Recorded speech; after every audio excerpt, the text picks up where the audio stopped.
Дневник на Канал Плюс, добро вечер. Почнуваме веднаш по кратката најава. Останете со нас.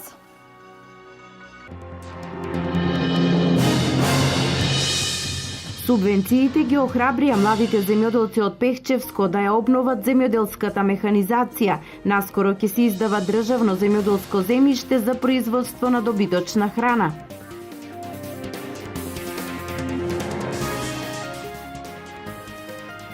На локација на поранешното летно кино во Штип изникна модерен објект кој ќе биде во функција на секаков вид креативно изразување.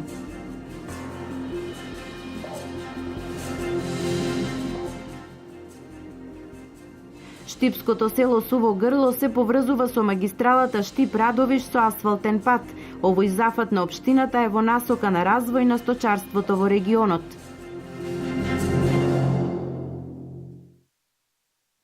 Најдобро пласирана меѓу балканските земји. Македонија според последниот извештај за економски слободи на фондацијата Heritage и весникот Wall Street Journal ја доби 47-та позиција во светот. Македонија е најдобро пласирана од балканските држави на овогодишниот извештај за економски слободи на фондацијата Heritage и весникот Wall Street Journal и е 47 во светот. Извештајот кој ја оценува економската слобода во 186 држави покажа дека Македонија има најдобри резултати во својата даночна политика, стабилноста на валутата и отвореноста за трговија со странство, додека најлошите оценки се бележат во заштитата на приватната собственост и перцепцијата на корумпираност во редовите на полицијата, судството, образованието и здравството. Македонија беше пласирана на 43-тото место на минатогодишниот индекс, а напредокот го бележи од 2009 година, кога беше на 78-то место. Македонската транзиција кон поотворен и флексибилен економски систем доаѓа по 10-годишен период, во кој беа извршени значителни економски реформи. Макроекономската стабилност е на релативно високо ниво, а со воведувањето на конкурентни рамни даночни стапки и отворен модел на трговија се потикна развојот на претприемништвото, пишува во извештајот. Извештајот ги оценува државите според 4 категории: владење на правото, ограничување на државниот сектор, регулаторна ефикасност и отвореност на трговијата. Од балканските земји, Албанија и Бугарија се на 59-тото и 60-тото место, Црна Гора е 65-та, Србија е 77-ма, додека Грција, за која се оценува дека се неопходни храбри чекори за земјата да се врати на вистинскиот пат по долготрајната економска криза, е на далечното 138 место. Во споредба со сите држави од Европа, Македонија е на 22-то место. Во глобални рамки пак, Хонг Конг и Сингапур се на првите две места, следени од Нов Зеланд, Швајцарија и Австралија. Британија е 10-та, САД 11-та, а Германија е на 17-тото место. Дното на табелата е резервирано за Венецуела, Куба и Северна Кореја. Со цел да се доближи поблиску до граѓаните, владиниот проект Купи куќе за млади. Во општините во државата ќе се отворат информативни канцеларии, каде заинтересираните граѓани ќе можат полесно и побрзо да доаѓаат до потребните информации. Ваква канцеларија се отвори денес во Кочани во подрачното одделение на Управата за имотни правни работи. Во Кочани од денеска започна со работа канцеларијата за новиот проект на владата Купи куќе за млади. Канцеларијата е дел од 33 канцеларии отворени ширум Македонија и е сместена во подрачното одделение на Управата за имотно правни работи во Кочани. Од денес е отворена канцеларијата при имотно-правни работи во врска со информации за проектот на владата за решавање на стамбеното прашање на млади, односно така наречен популарно проектот Купи куќе за млади.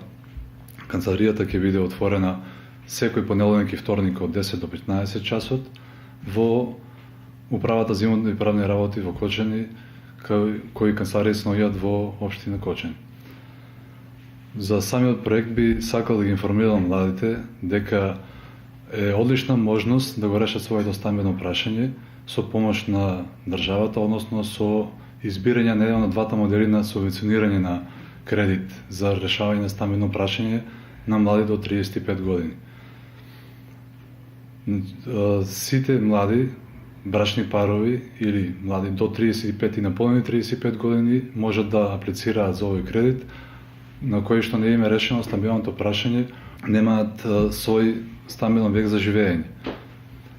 За сите подетални информации во врска со проектот, слободно може да се обратите во нашата канцеларија во, како што реков, секој понеделник и вторник од 10 до 15 часот, а и подробно ги имате сите информации на страната на Министерството финансии под проектот Купи куќа, купи стан. Покрај за овој проект Купи куќе за млади, граѓаните во канцеларијата во Кочани ќе може да се информираат и за проектот Купи куќа, купи стан.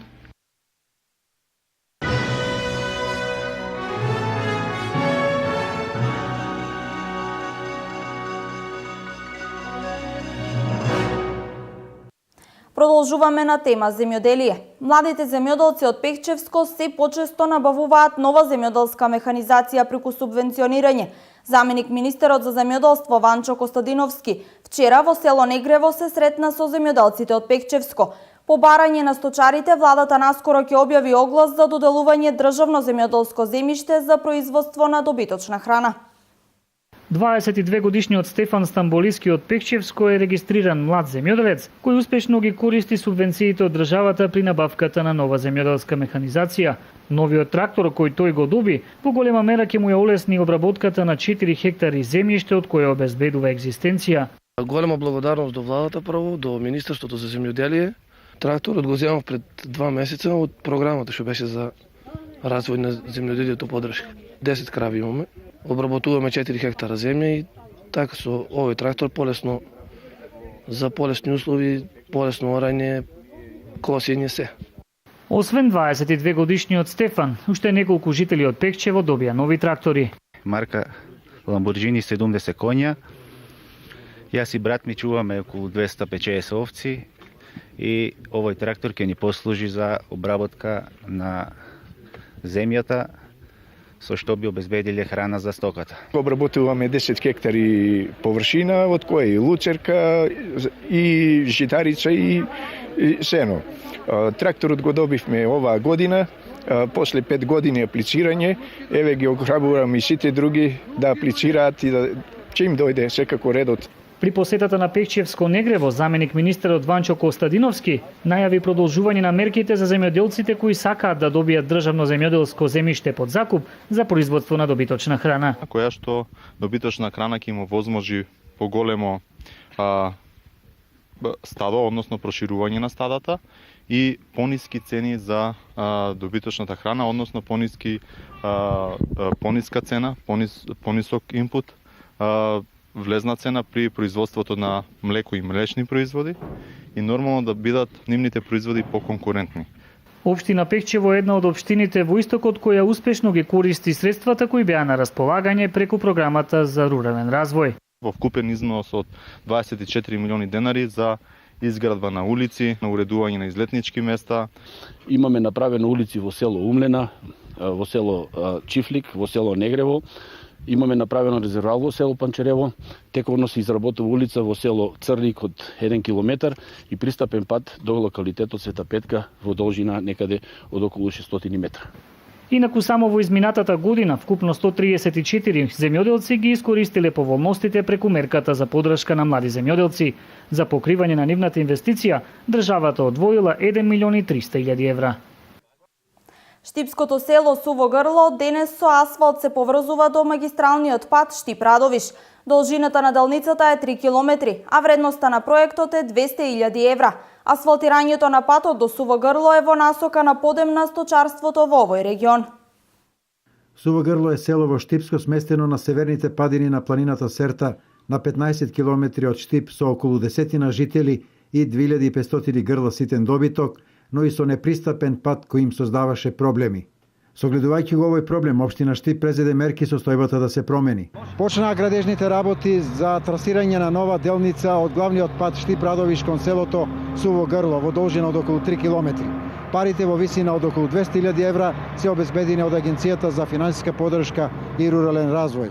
По тој повод, представници на локалната самоуправа излегоа на терен за да извршат увид во текот на работите. Општина Штип започна со реализација на проектот изградба на локален пат од патот Штип-Радовиш М6 до селото Суво Грло.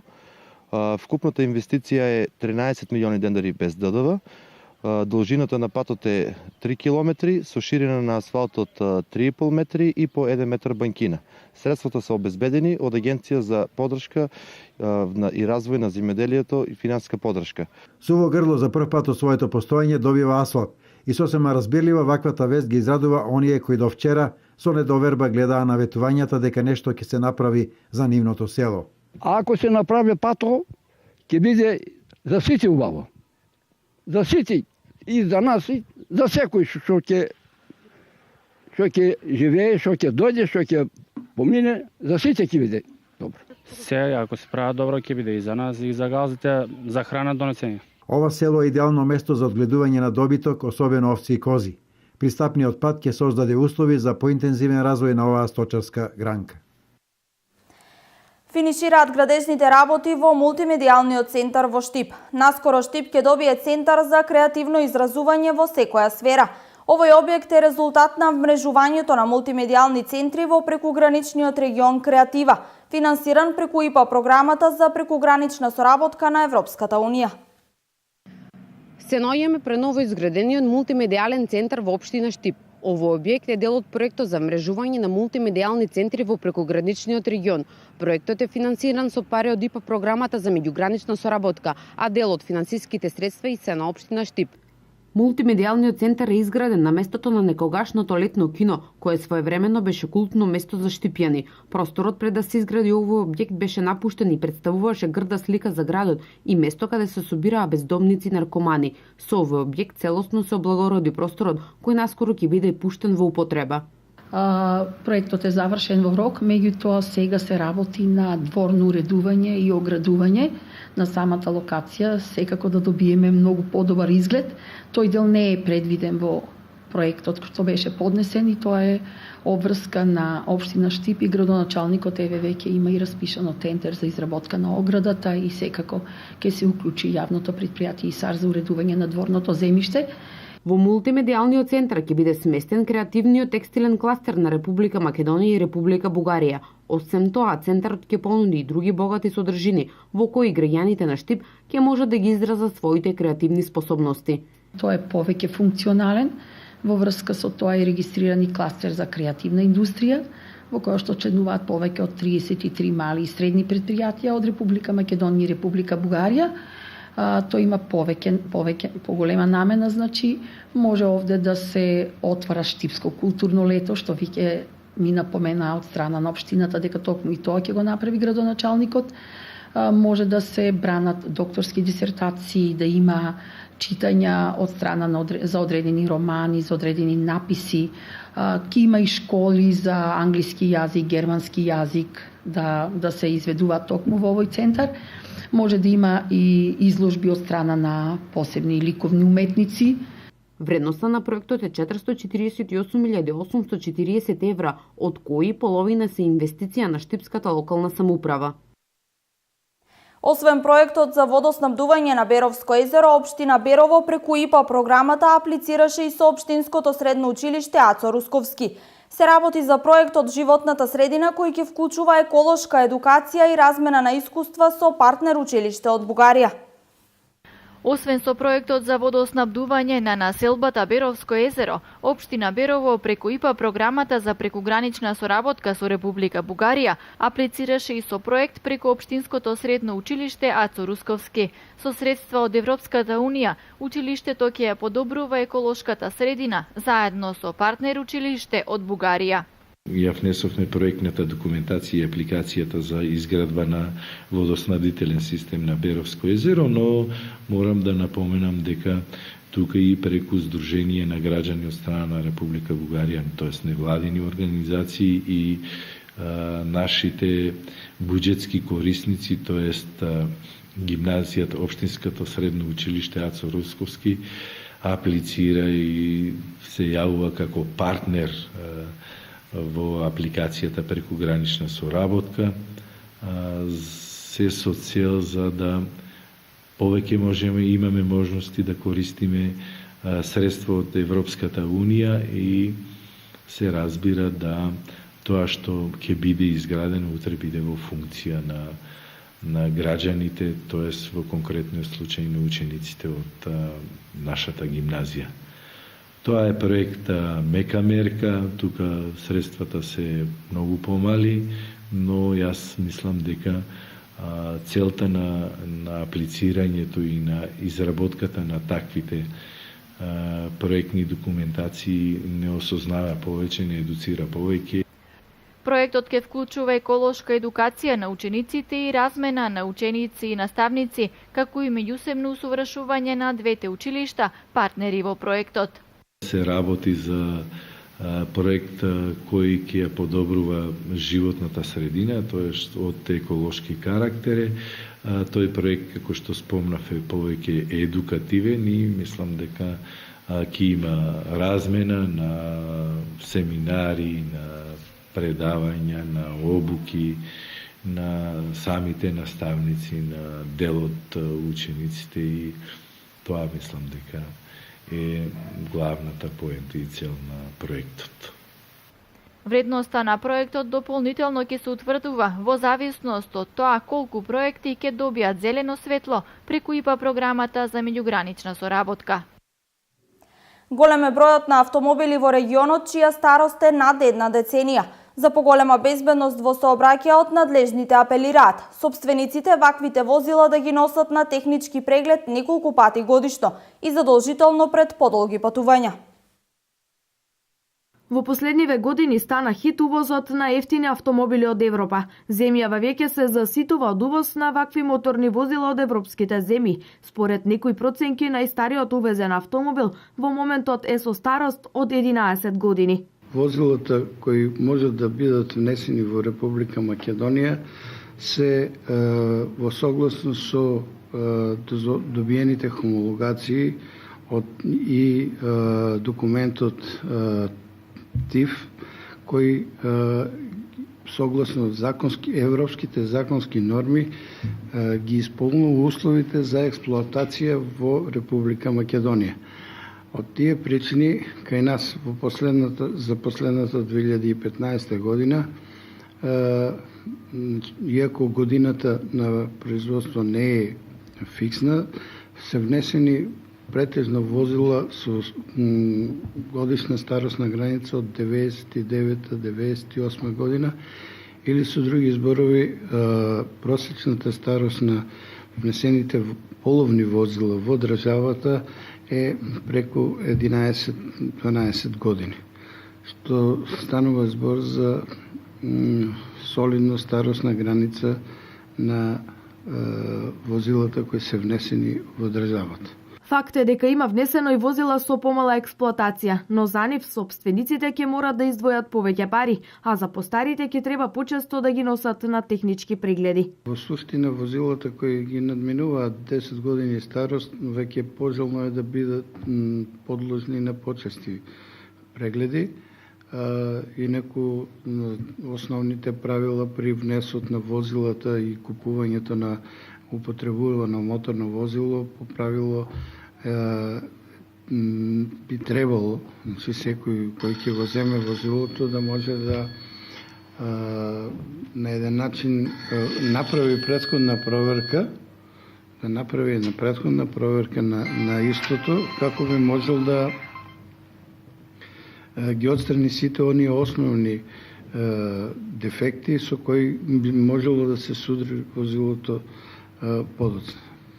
Ние во нашиот сервис исто така имаме компјутерска диагностика преку која може да се утврдат дел од дефектите кои ги поседуваат возилата, а исто така да се направи и основниот сервис во суштина со замена на улјата, каишите, филтрите за улје со кое возачот, собственикот на тоа, да не речем ново возило, за него е ново, ќе може да биде на еден начин сигурен дека може во наредниот период да има безбедна експлоатација.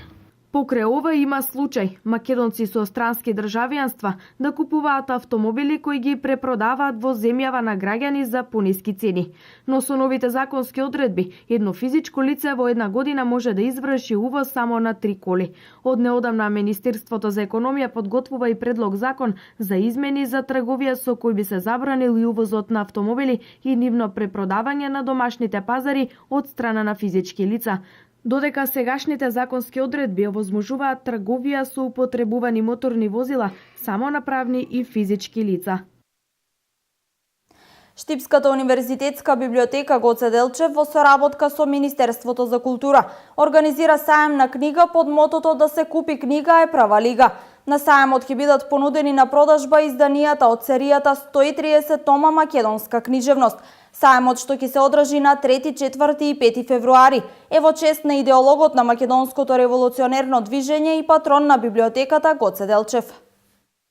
Да се купи книга е прва лига е мотото на саемот на книга во чест на идеологот на македонското револуционерно движење Гоце Делчев во организација на истоимената Штипска универзитетска библиотека. Љубителите на книгата ќе имаат можност својата домашна библиотека да ја збогатат со едно од 130 изданија на македонска книжевност. Саемот ќе се отвори на 3 февруари, среда, со почеток во 12 часот. Промотор на саемот ќе биде Ефтим Клетников, нас познат писател и член на Друштвото на писателите на Република Македонија. А потоа во 12:30 ќе следува промоција на книгата Допрено време од роднокрајниот поет Благој Самоников. Инаку саемот ќе трае 3 дена, 3, 4 и 5 февруари, со почеток од 9 до 19 часот. Националната установа Универзитетска библиотека Гоце Делчев на есен ќе го организира традиционалниот саем на книга, на кој ќе има богата понуда на литература од домашни и странски автори. Театарот се поактуелен на виничката сцена. Покрај многобројните гостувања на домашни и странски театри, Домот на културата Тошо Арсов секоја година продуцира и сопствен театарски проект. Лизелота Чехов му кажа "Збогум" на Толстој и сега Тигар е третата представа која Домот на културата ги работи во соработка со режисерот Саша Нацевски. Продукцијата на сопствени представи не е новитет за оваа културна институција, во кој главните актери се претежно средношколци. Оваа година се одлучивме за еден интересен текст кој потоа полуво ќе го образложат самите актери кои директно ќе учествуваат во спремањето. 3 години веќе не е тенденција да работиме со професионален режисер и оваа година, бидејќи сме задоволни од соработката со Саша Нацевски, режисер од Скопје, и оваа година ќе продолжиме исто така соработката со него. Се чувствува овие 2 години напредок кога режисерската палка ќе е преземена од страна на професионалец. Новата представа Тигар за прв пат ќе биде работена во македонски театар, а што ќе понуди на сцената? Напишана е од Мари Шизгал, кој поедно повеќето луѓе го знаат како сценаристот на Тутси, култниот филм. Текстот го преведов јас од англиски на македонски. Режијата ќе биде на Саша Нацевски. Повторно ја продолжуваме соработката и самиот текст е напишан на многу софистициран начин, нешто што оваа публика до сега го нема искусено од страна на актерите и емоцијата што тие ќе ја пренесат на сцена. Нашата соработка со Домот на културата и со режисерот Саша Нацевски продолжува и во 2016 година. Почнуваме да работиме на нова представа. Со први почнуваме на 5 февруари, а премиерата некаде се планира околу средината на март, меѓутоа точната дата се уште не е утврдена. Јас го играм ликот на Глорија, која што не изгледа многу иста и слична како сите други жени на светот, меѓутоа таа во суштина е толку многу различна. Домот на културата Тошо Арсов годинава има одобрено 4 проекти од Министерството за култура со посебен акцент на фестивалот за хумор и сатира In Vinica Veritas.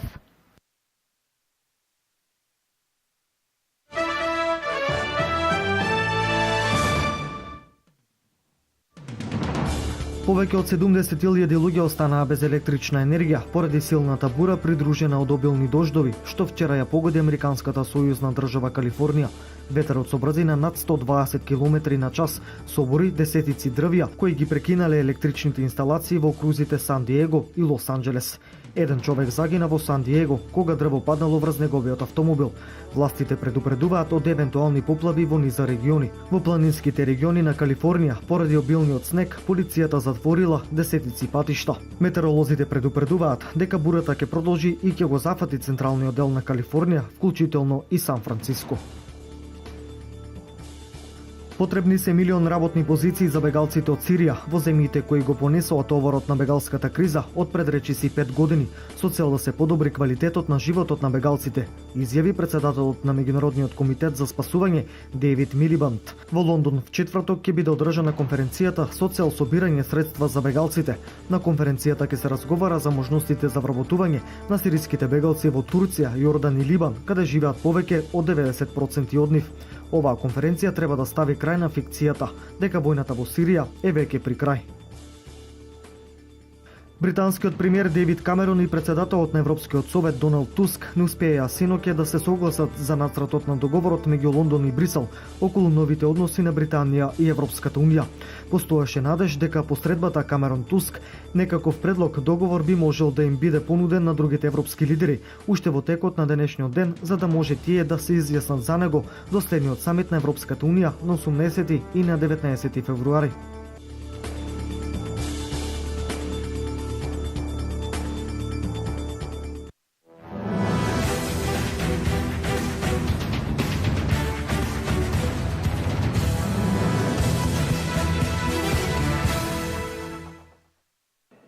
Општина Кочани по втор пат го распиша конкурсот за спортска стипендија, бидејќи по првата објава кандидатите за спортска стипендија од Општина Кочани не ги исполнија условите за добивање стипендија. Токму затоа градоначалникот Радко Димитровски по втор пат распиша конкурс за доделување една стипендија на спортист, спортска надеж на Општина Кочани за остварени спортски резултати и достигнувања во 2015-та. Во делот на омасовувањето, односно заинтересираноста на младите за спортот е оваа новина која што уведовме пред 4 години за стипендија за млад надежен спортист, и оваа година имаше само 20 кандидати пријавени на оној редовниот рок. Меѓутоа правилникот дозволува да се до крајот на месец јануари распише, ако не успели првиот, да се распише и втор повик, и очекуваме дека сега ќе се јават повеќе наши млади спортисти и дека оваа стипендија сепак ќе доделиме и некој наш млад спортист сепак ќе биде вклучен со ова, ќе биде награден со оваа стипендија. Кандидатите за стипендија треба да бидат учесници на национални или меѓународни системи надпревари во борење, велосипедизам, гимнастика, карате, кошарка, машка и женска, скијање, тенис, триатлон, машки и женски фудбал и во шах. Кандидатите треба да се жители на Општина Кочани на возраст од 17 до 20 години. Конкурсот ќе трае од 1 до 10 февруари. Критериумите за доделување стипендии и начинот за пријавување се опишани во конкурсот кој што е објавен на веб страницата на Општина Кочани. Пријавата и потребната документација се доставуваат до одношалтерската канцеларија или по пошта на адреса на Општина Кочани.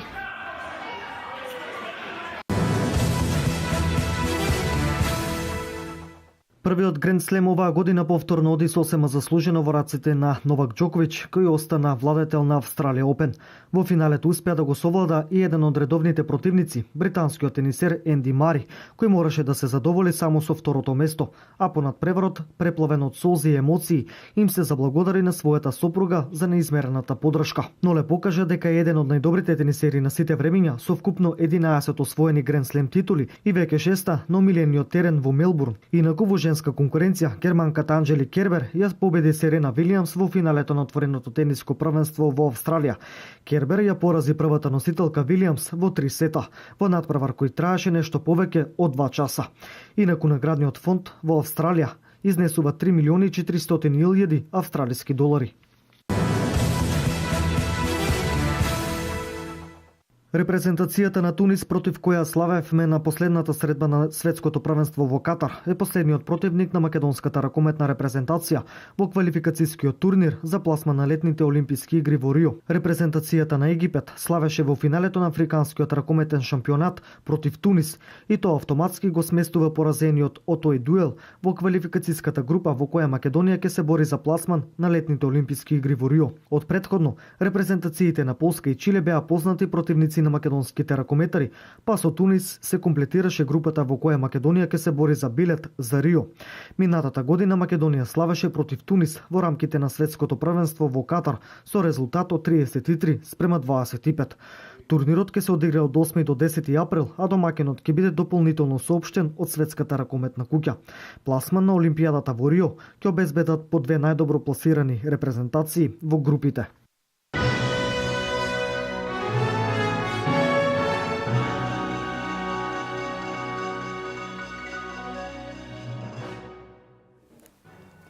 Ово беше се што ви подготвивме. Ви благодарам на вниманието и имајте пријатна вечер со програмата на Канал Плюс.